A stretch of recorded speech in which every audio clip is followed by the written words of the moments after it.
Hello friends, नमस्ते, प्रणाम। विमल यादव, गुड्डी यादव लोग चैनल में आप सभी फ्रेंड्स का स्वागत है और अभिनंदन है। तो हम लोग बहुत ही प्यारा नाच गीत लेकर आए हैं। अगर अच्छा लगेगा तो लाइक शेयर सब्सक्राइब जरूर कीजिएगा और कमेंट बॉक्स में ज़रूर बताइएगा कि ये गीत आप लोगों को कैसा लगा। तो चलिए सुनाते हैं।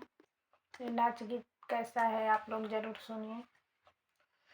ननद पगलाई गई सुन मोरे सैया, ननद पगलाई गई सुन मोरे राजा, ननद पगलाई गई सुन मोरे राजा।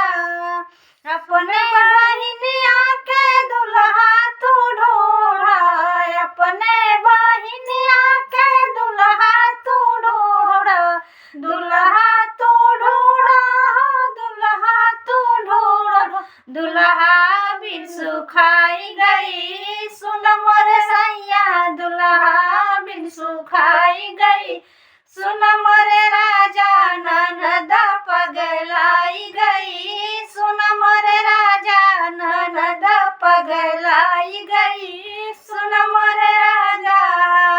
पंडे शुक्लान के मन ही ना भावे, यादो आहिर उनके मन ही ना भावे।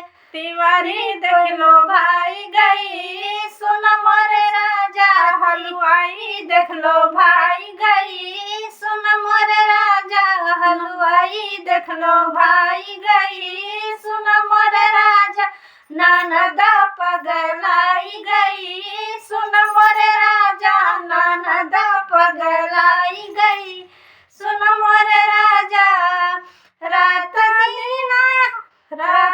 दिन आवे फोनवा मिलावे, रात दिन आवे फोनवा मिलावे, फोनवा मिलावे हो खूब बतियावे, फोनवा मिलावे हो खूब बतियावे। बहुत बउराई गई सुन मोरे राजा, बहुत बउराई गई सुन मोरे राजा, ननद पगलाई गई सुन मोरे राजा, ननद पगलाई गई सुन मोरे राजा, ननद पगलाई गई सुन मोरे राजा।